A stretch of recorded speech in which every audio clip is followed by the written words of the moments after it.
Antes de todo, si estás escuchando esto, te invito a suscribirte al canal. No sabes cuánto ayuda para que más personas conozcan relatos como este. Ahora sí, esto no es fácil de contar, pero es necesario. Ese día, nadie en la sucursal bancaria de la calle Belgrano imaginó que estaban a punto de vivir una de las jornadas más incómodas de sus carreras. Eran cerca de las 11 de la mañana cuando un hombre mayor cruzó la puerta giratoria. Vestía una camisa arrugada, un pantalón beige algo gastado y unos zapatos que habían visto mejores días. Llevaba una carpeta bajo el brazo y un gesto sereno en el rostro.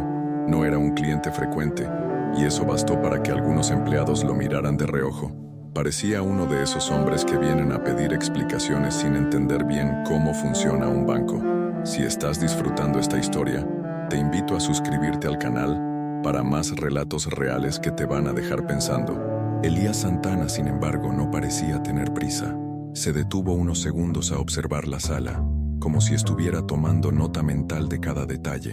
Saludó al guardia de seguridad con un leve movimiento de cabeza y se dirigió al mostrador de atención. Nadie respondió su saludo. La cajera más cercana siguió escribiendo en su computadora sin levantar la vista. Cuando por fin se acercó una joven, lo miró de arriba abajo con una sonrisa forzada. ¿En qué lo puedo ayudar, señor?, preguntó con un tono que sonaba más a ¿qué hace usted aquí? Elías dijo que quería hablar con alguien sobre una cuenta antigua que había pertenecido a un familiar. La empleada soltó un suspiro corto, como quien ya sabe que está perdiendo el tiempo. Mientras trataba de explicar los detalles, la empleada lo interrumpía constantemente. Le decía que sin número de cuenta no podían hacer nada, que eso estaba en el sistema y que no podían buscar por nombre. Elías intentó con calma contarle la historia. La cuenta había sido abierta décadas atrás, y lo que buscaba era una verificación sobre ciertos movimientos. Pero la joven ya no lo escuchaba. Llamó a otro compañero, un hombre más joven con corbata apretada y cara de fastidio, que repitió lo mismo, solo que con menos paciencia. «Señor, esto no es una oficina de archivos perdidos», dijo en voz alta. Varios clientes empezaron a mirar. Uno de los empleados del fondo hizo un comentario en voz baja, creyendo que Elías no escuchaba. «Seguro viene a inventar que tenía millones guardados y que se los robaron». Otro soltó una risa disimulada. Elías mantuvo la compostura, pidió hablar con el gerente, y mientras lo hacían esperar, pudo notar cómo lo observaban como si fuera un estorbo.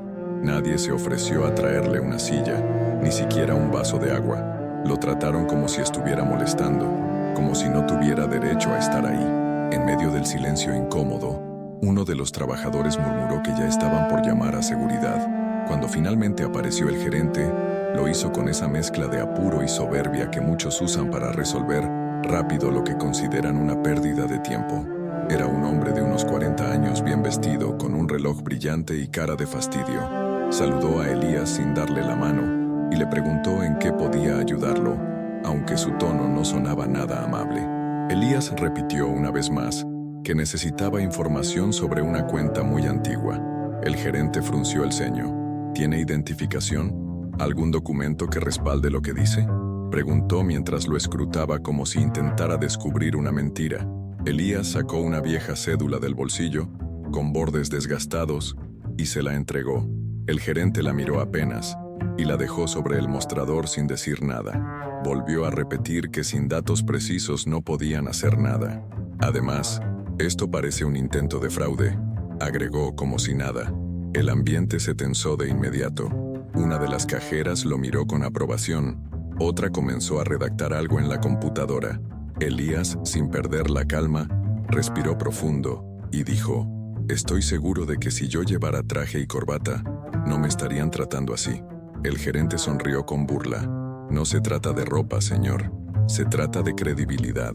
En ese momento, una señora mayor que estaba esperando turno intervino. «Lo están tratando muy mal. No es la primera vez que veo esto aquí», dijo con firmeza. Pero nadie del personal respondió. Elías agradeció con un gesto y volvió a mirar al gerente, que parecía incómodo con la escena. A pesar de todo, nadie intentó corregir el trato. Al contrario, el gerente pidió al guardia que se acercara, por si acaso. Elías no dijo nada. Solo abrió lentamente su carpeta, sacó un documento plastificado y lo puso sobre el mostrador. justo frente al gerente. En letras claras, doradas y sobre papel oficial se leía: Elías Santana, presidente ejecutivo del Grupo Bancario Nacional. Durante 2 segundos, nadie dijo nada. El gerente parpadeó varias veces, como si no pudiera procesarlo. Uno de los empleados dejó caer una carpeta. La cajera que se había burlado antes se puso pálida. Elías mantuvo su expresión tranquila. Vine a esta sucursal porque he recibido muchas quejas sobre cómo tratan a los clientes humildes, dijo. Quería comprobarlo personalmente, sin avisar, sin cámaras, sin intermediarios. El silencio fue absoluto. El gerente intentó reaccionar, pero sus palabras salían torpes, atropelladas. Señor Santana, esto debe ser un malentendido. No sabíamos.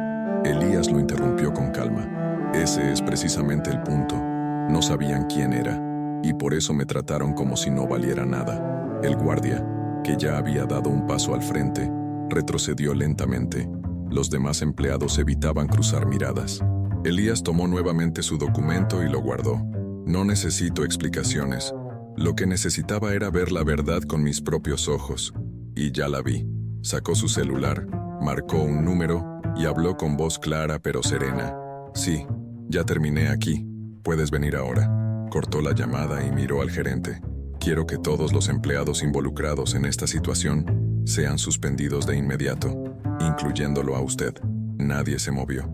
Entonces añadió: mi equipo de auditoría interna llegará en unos minutos. Ellos supervisarán todo. Si te está impactando esta historia, no olvides suscribirte al canal. Esto apenas comienza, y lo que sigue deja una huella difícil de borrar. El ambiente en la sucursal se volvió irreconocible.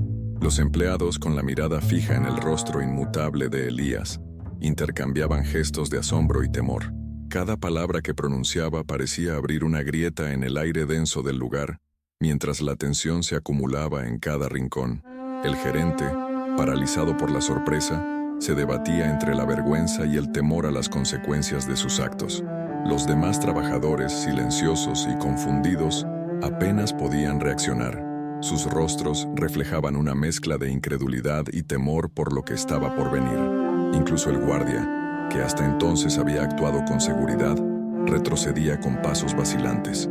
Elías continuó hablando, con voz firme pero sin alzar la voz, dejando claro que cada acto discriminatorio tenía un precio.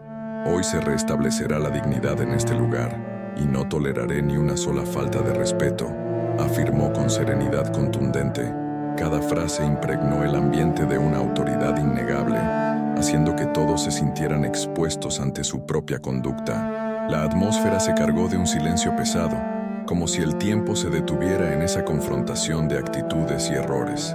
Cada palabra era un recordatorio de que la justicia y el respeto no podían ser negociables, y que la verdadera fortaleza residía en reconocer y enmendar las injusticias. Con la situación ya sellada, las puertas del banco parecían cerrarse a la espera del inevitable cambio. Elías, tras emitir su veredicto, observaba con mirada serena cómo la incredulidad se transformaba en una resignación casi palpable.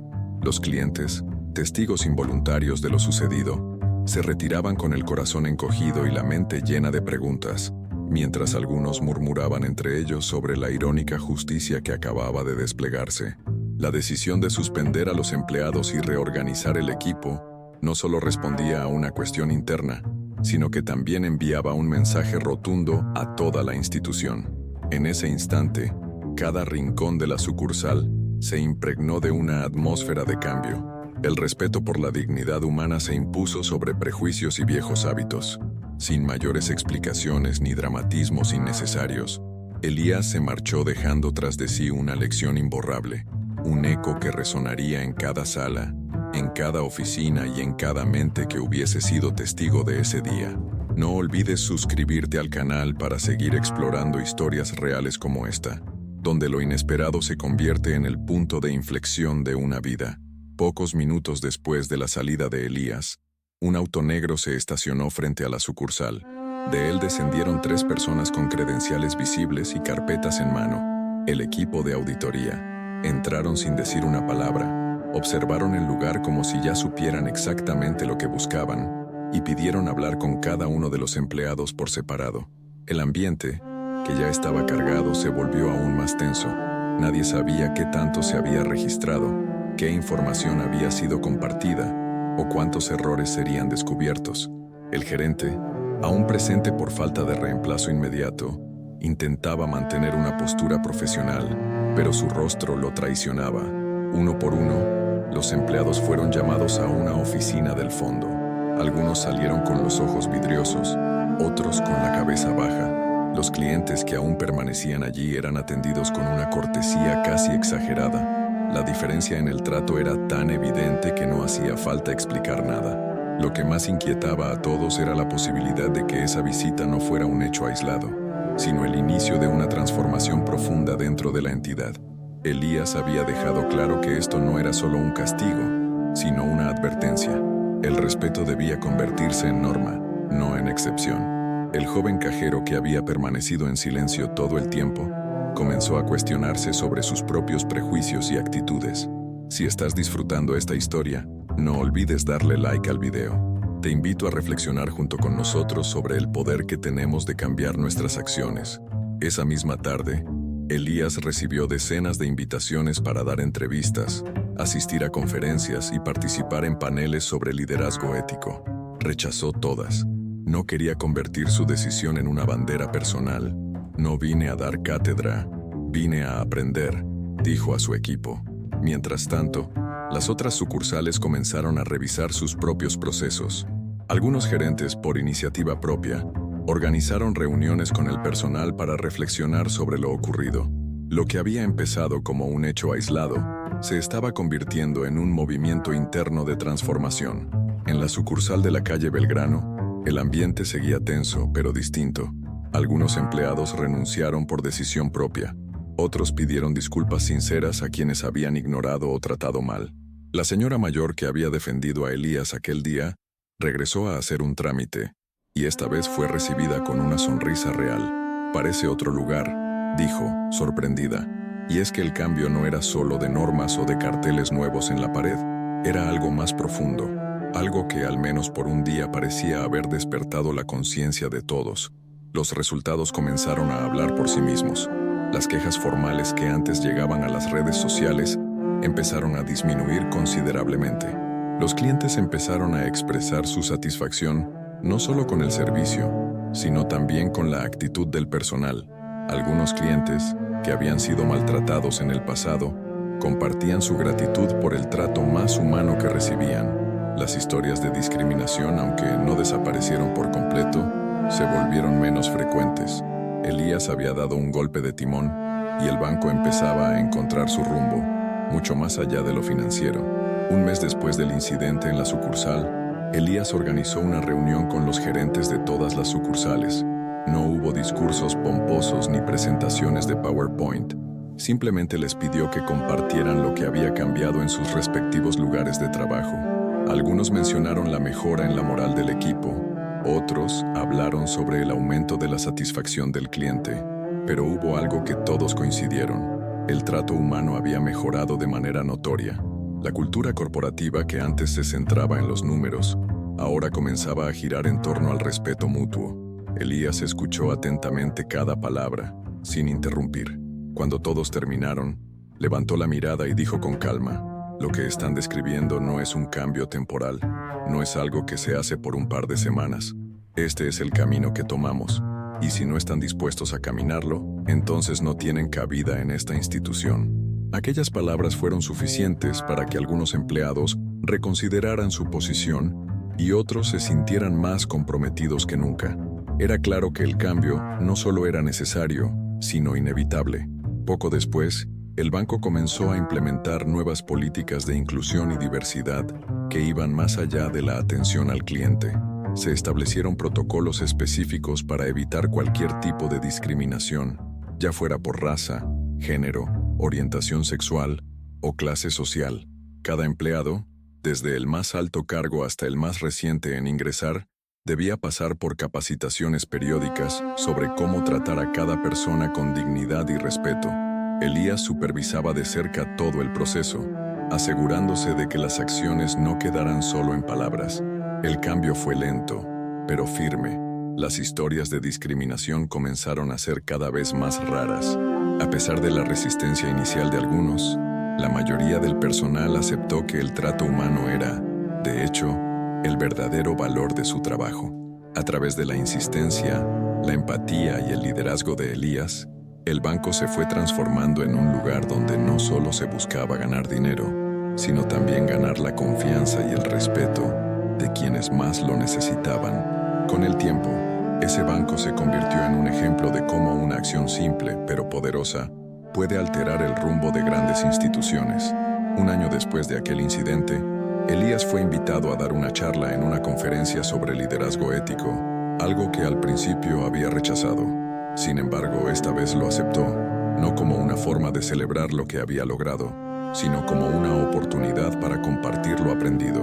Al subir al escenario, Elías no habló de cifras ni de metas alcanzadas.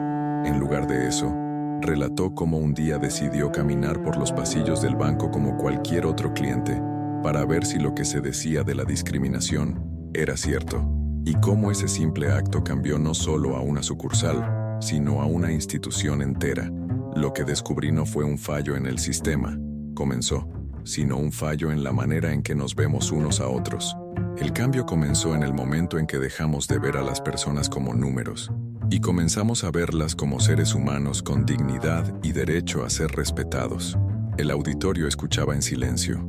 La historia de Elías había trascendido el ámbito de la banca y se había convertido en una lección para todos los presentes sobre cómo las pequeñas acciones, a veces invisibles, pueden cambiar el curso de grandes instituciones. Al concluir su charla, Elías recibió una ovación cálida, pero él no parecía interesado en el aplauso. Al bajar del escenario, se le acercó un joven emprendedor que había escuchado su historia con atención. «Nunca pensé que un líder empresarial podría ser tan humano», le dijo el joven. Elías sonrió ligeramente, agradecido pero modesto.